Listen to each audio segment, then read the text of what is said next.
Sejam bem-vindos mais uma vez, seres noturnos. Nos reunimos mais uma vez às 0h em ponto, como toda madrugada de sábado para domingo, como de costume. Espero que vocês tenham tido um bom começo de ano. Se não teve, vai ter agora, porque você vai ficar por dentro de quem foi o pai das mensagens subliminares. Eu até queria que isso fosse uma creepypasta, mas infelizmente é algo real. Sem mais demora, eu dou início ao nosso primeiro quadro de 2016. A hora da meia-noite.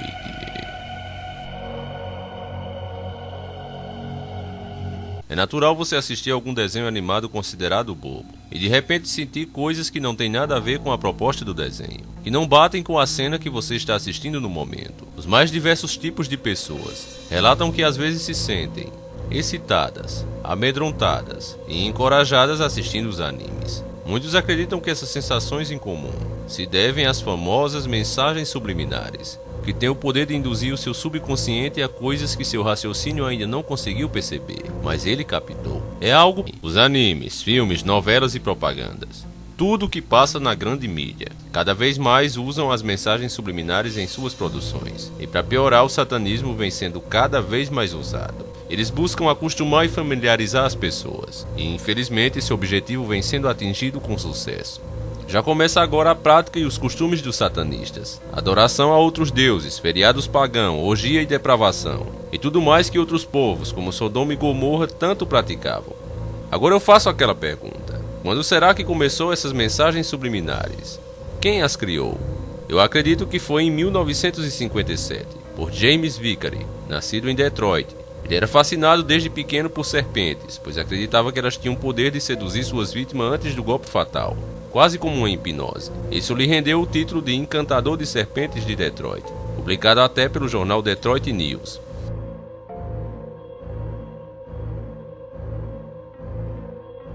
James se tornou pesquisador. Muitos acreditam que ele também era ocultista. Ele estudou na Universidade de Michigan em 1940. Foi o pioneiro no estudo de piscar os olhos, para obter pistas sobre os níveis de tensão emocional de uma pessoa, quando exposta a vários estímulos. Através desse estudo, esse homem chegou à conclusão que era possível controlar uma pessoa, ou pelo menos induzi-la a fazer coisas que normalmente ela não faria por iniciativa própria. E o melhor, ela nunca iria perceber que foi induzida a fazer. Em um filme chamado Piquenique, esse homem introduziu 2 anúncios, em 3.000 segundos.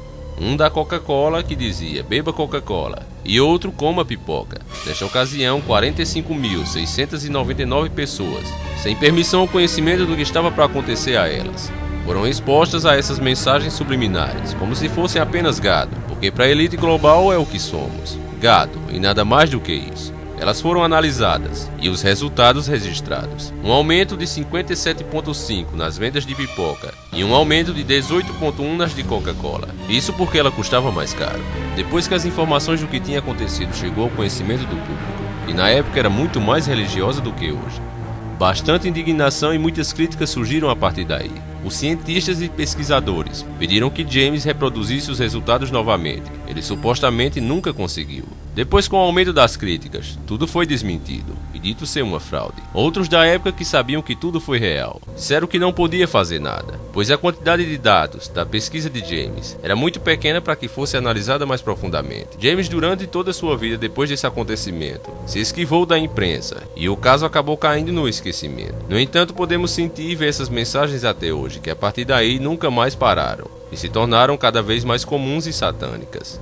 Apesar de todos negarem e dizerem que as mensagens subliminares não têm nada de ruim e nem podem induzir você a fazer nada, elas são usadas até mesmo por políticos. Em 2000, a equipe do candidato George Bush inseriu o nome rato na hora em que ele falava do seu oponente, o então candidato democrata. É um pouco difícil perceber ao primeiro olhar, mas paralisando o vídeo, você vê aqui claramente.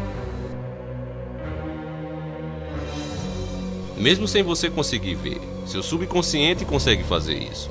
E assim a mensagem negativa sobre o outro candidato vai ser passada e você nem sequer vai perceber. Como vocês sabem, o Bush venceu essas eleições de 2000. É dito que nem todas as pessoas são suscetíveis a isso. É a história de quem tem a mente forte.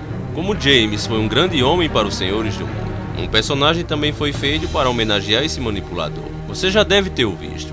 É o personagem Cérebro do Tiny Toon, Pink e o Cérebro. Vejam como as suas sobrancelhas e olhar são idênticos, e até o formato da cabeça. Ridícula, por sinal. O cérebro está sempre em busca em seu laboratório de dominar o mundo. Igualmente James Vicar em toda a sua vida. Agora fica aí sua decisão, em acreditar que mensagens subliminares não passam de brincadeiras das grandes corporações. E nada disso é real. Ou como vimos aqui no nosso vídeo, nada é feito por acaso. Tudo foi feito com muito estudo, através de muitos anos, até chegar no nível que está agora. Deixa aí sua opinião. Este vídeo acaba aqui. Antes de eu começar com um quadro onde falamos das trepeças da humanidade, os intelejumentos, eu quero responder a um comentário que chamou minha atenção. Ele foi feito em um vídeo antigo, e acredito que respondendo a ele, responderei a muitos aqui. Eu sei que a maioria não vai gostar, mas enfim, eu estou aqui para falar o que penso e não para agradar. O vídeo basicamente fala que na Bíblia existem relatos, que existiram objetos abençoados por Deus. Isso foi o bastante para esse rapaz comentar isso. Cara, como outro amigo já disse aqui, você caiu muito com esse vídeo. Estou começando a achar que você não é tão temente a Deus o quanto eu pensei que fosse. Muita bosta esse vídeo. Busque mais o Senhor e cresça em conhecimento. A moral da história em todas as versões é a mesma. Por exemplo, você pega a história de Noé. Todas as traduções vão dizer a mesma coisa. Existiu um Noé, construiu uma arca e colocou animais, e assim salvou aquela geração da época. Pode mudar palavras, detalhes, mas a história é absolutamente a mesma.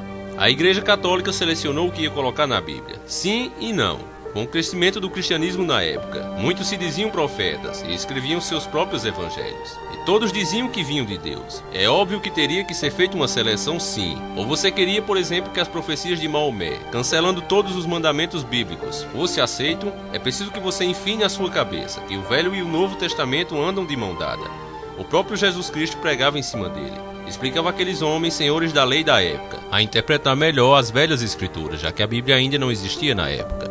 A grande verdade é que Jesus nunca negou isso. Outra coisa, outros loucos vêm dizendo que o nome Jesus não é o nome do Salvador. Isso não interessa, meu amigo. Me mostre um Deus antigo com o nome de Jesus, e aí eu te dou razão.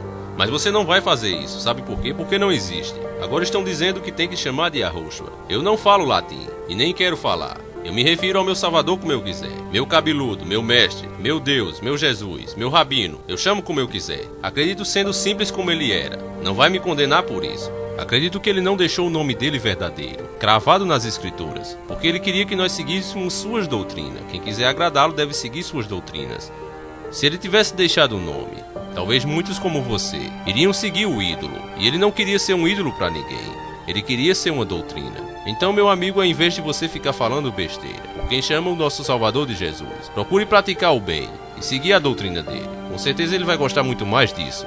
Eu quero também fazer uma pergunta àqueles que criticaram o vídeo por eu ter usado as imagens católicas. Quando você vai assistir um filme da Paixão de Cristo, que apresenta aquele homem cabeludo fazendo o papel de Jesus Cristo, você desliga a televisão ou continua assistindo? Larga a mão de ser hipócrita, meu filho. E quem garante a você que ele não era daquele jeito? Você estava lá andando com ele? Ah, mas os grandes canais de conspiração falaram isso. Ah, sei. Eram algum apóstolo de Jesus Cristo? Eles andavam com Jesus e viram a face dele. Então me diga aí, qual deles eles são? Eu pensei que todos haviam morrido, mas pelo jeito eles estão vivos e fazem vídeos para o YouTube. Eu quero que você entenda, meu amigo, que se o Velho Testamento fosse algo que não fosse vinda de Deus, Jesus teria nos alertado claramente, e nele não estaria profetizado tão claramente a vinda do nosso Salvador. O Velho Testamento foi criado para uma época difícil, onde as pessoas não tinham a mínima noção do certo e errado. Deus foi nos educando durante as gerações, e assim pôde nos dar sua lei definitiva, através do seu Filho Jesus. É como uma série. Quando você começa a estudar, por acaso te dão a matéria da faculdade logo na primeira série? Ou você vai se educando durante os anos até chegar àquele grau intelectual para poder entender? É exatamente o que Deus fez. Durante todas essas gerações, Ele nos educou, até que finalmente pôde mandar seu Filho Jesus para nos salvar e nos dar a lei definitiva. Então, sendo assim, o Velho Testamento não deve ser seguido nos dias de hoje, apenas observado. A lei que devemos seguir é a de Jesus. Agora, falando dos símbolos, a estrela de Davi que foi criada pelo próprio desde que o ser humano caminha que ele veste alguma coisa. Nós não nascemos com pelos como os tigres e gatos, e por isso temos a necessidade de nos vestir, até mesmo pela nossa vaidade. Então eu acredito que é muito melhor você usar um símbolo que foi ensinado pelo próprio Deus do que usar outras imagens em suas roupas. É assim que eu entendo. Não tenho medo de expor isso, até porque senão o nome do canal não seria Encarando, seria Afrouxando ou Se Torando. Eu penso assim e falo com você de bom coração e com sinceridade. E por isso mesmo colocarei a estrela de Davi na nossa armadura. No próximo vídeo vocês saberão do que estou falando. Não vai dar tempo de mostrar os intelejumentos. O vídeo está quase nos 15 minutos limites. Um abraço a todos vocês e que Deus abra nossa mente cada dia mais. No próximo vídeo teremos os ganhadores sorteados do selo Pikachu. Sempre encarando o sobrenatural.